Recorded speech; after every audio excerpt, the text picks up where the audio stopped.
Welcome back to another episode of the Olares Project. So this is a bit of a different episode in that I actually recorded some of the work that I was performing in preparation for the F1 style test track race with the 3 agents and the 1 model.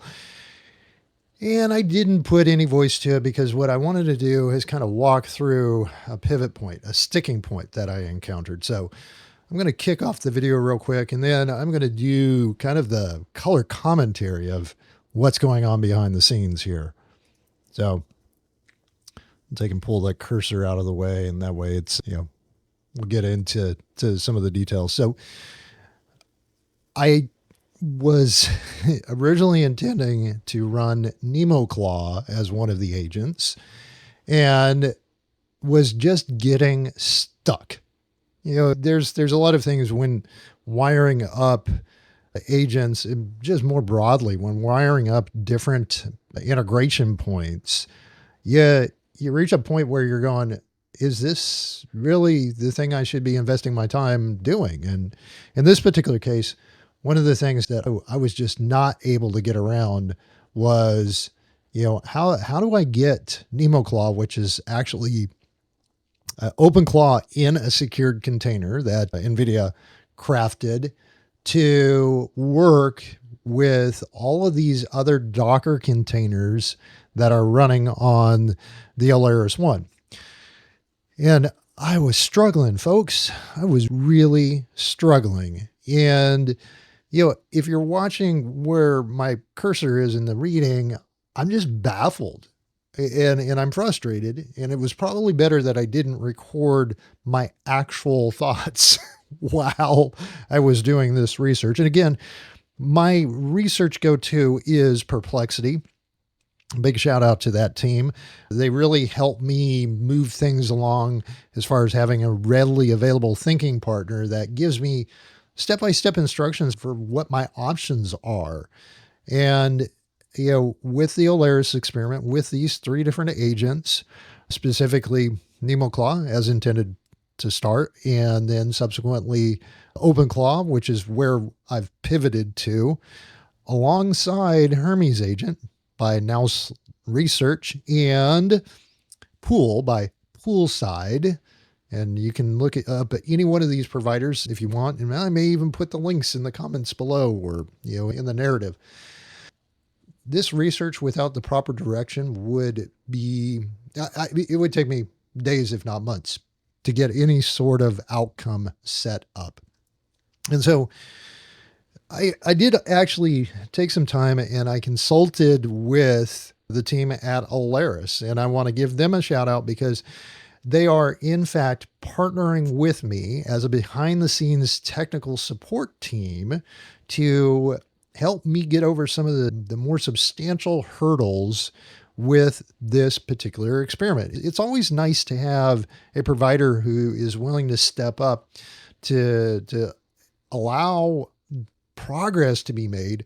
But I want to highlight, because this is an open source project for them, the hardware is the one thing that is definitely for profit. I wasn't surprised when one of their product managers said, sure, we'll assist. Have you tried this? Have you considered this other thing? What are the things that you're encountering? Hey, by the way, we will package up this for you to help make it a little bit easier on you. And if you saw the last episode or the one before that, I had spent a substantial amount of time actually packaging Hermes. And then the very next week, they dropped a Hermes agent package in the marketplace, which I still to this day think is an incredibly funny thing. I was just front running the team who actually supports the operating system and the hardware by, a week. Of course, it was probably in the backlog before then, but, I just find it very funny that I get to do things and then turn around and go, oh, well, this was done, and it was done even better, more successfully than what I got to do. But, all of this is a learning process. And one of the things that I do like to point out is that I I intentionally leave things out in this video series and in most of my videos that are more along the lines of the drudge work behind the scenes because A, they're boring. B, they may not have any useful value in your particular context because you may be doing things with different hardware, with a different configuration, certainly with different AI tools. Not everybody wants to subscribe to Perplexity like I do. There's any number of variations and nuances that, I intentionally say, look, I'm not going to record that. It doesn't need to go into the actual series.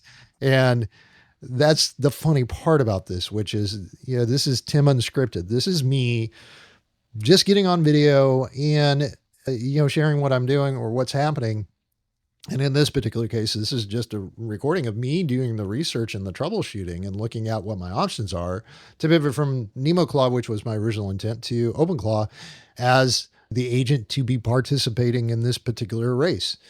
And, this, of course, is even before I got into my Olares One and started to get to work on the wiring of things, and this is the hardest part of what I get to do, to be completely transparent with you.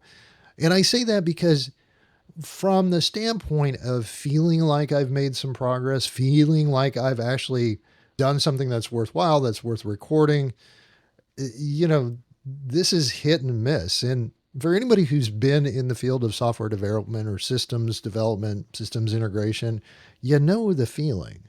I'm in a sense kind of preaching to the choir here, but in this particular case, this is even more challenging because, typically when I'm working on stuff, I'm working with a team of other human beings. And so now I've changed that. Now I'm working very closely with artificial intelligence and artificial intelligence tools. And by that, I mean generative artificial intelligence. There's all sorts of flavors of artificial intelligence. But what you're seeing here is me going through the steps, being very intentional about, getting everything set up with OpenClaw so that it might work, so that it might actually do something useful, in a way that, in fact, this might even be NemoClaw that we're looking at. Yeah, Clawbot. Yeah, I guess so. Anyway. Yeah, this is me, trying to do something with one of the claws. It's been a while since I actually, it's been a few weeks actually, since I originally recorded the video. Suffice this to say, one of the things that I'm struggling with, of course, by not being able to work with other human beings is this good whiteboarding experience and trying to do things iteratively from the standpoint of, okay, all right, let's map this out. What would be the next step in troubleshooting this particular problem? And in this particular case, you got to see some of the behind the scenes research, and now you're getting to see me actually in the CLI working with one of the claws, trying to set things up so that, by the time the claw actually gets into the repo or potentially access to the GitLab instance, the thing nominally works. I'm not going to be too optimistic about it, but from an inspired standpoint, fewer hiccups, fewer headaches, fewer surprises and twists, and the process of getting things moving in the right direction so that you can see some results, so that I can see some results, so that I can feel like I've actually accomplished something rather than recorded 10, 20, 30 or more minutes worth of video going, wow, that was an interesting investment in time.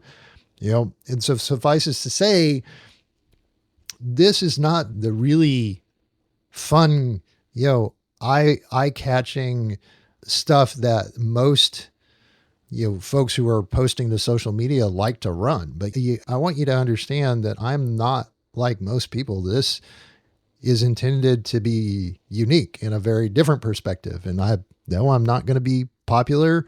That's not the point. The point is to say, look, Be realistic with yourself, be realistic with the technology. Understand that you're going to go through this process of troubleshooting and you're going to end up doing some twists and turns and doing all kinds of things that you probably were hoping that you didn't need to do, but you end up doing anyway. And now you can see I'm in the GitLab repo.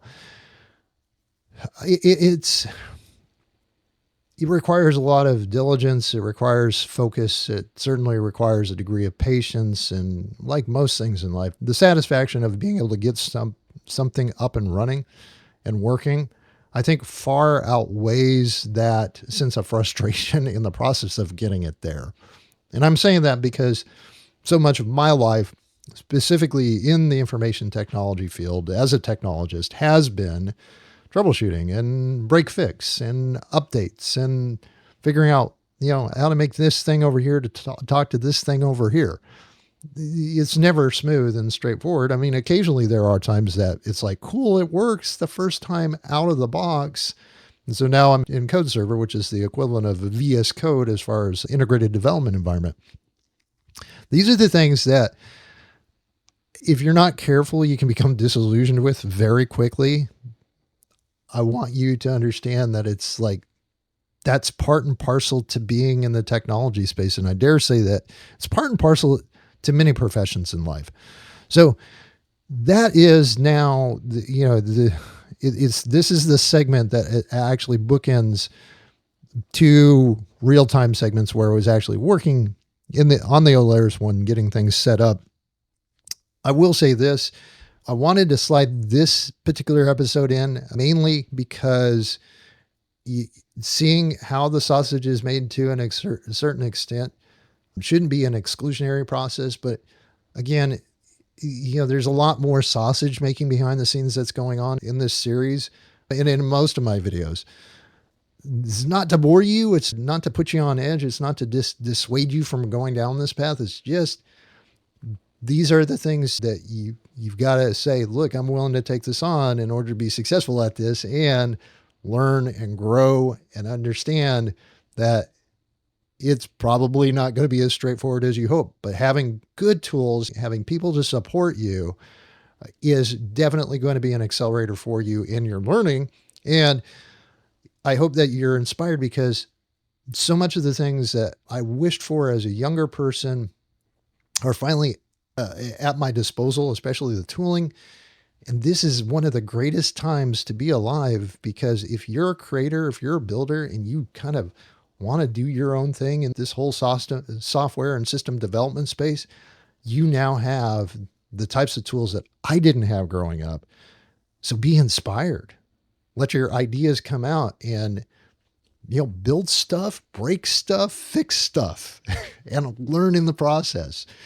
I'm kind of riffing off of one of my colleagues at work, Harold Pulcher. Harold, you, of course, my friend, are a great tinkerer.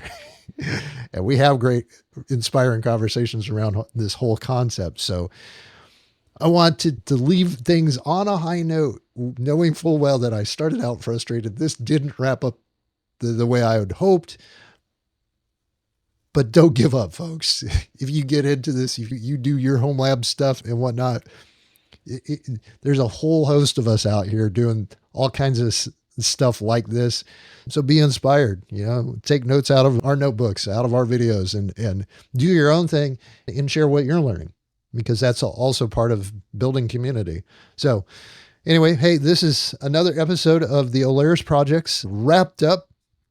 Me reviewing a video, doing a play-by-play, and you getting to enjoy my color commentary while not enjoying all of the pain that I was going through trying to figure out how to get one of the claws up and running, pivoting from NemoClaw to OpenClaw.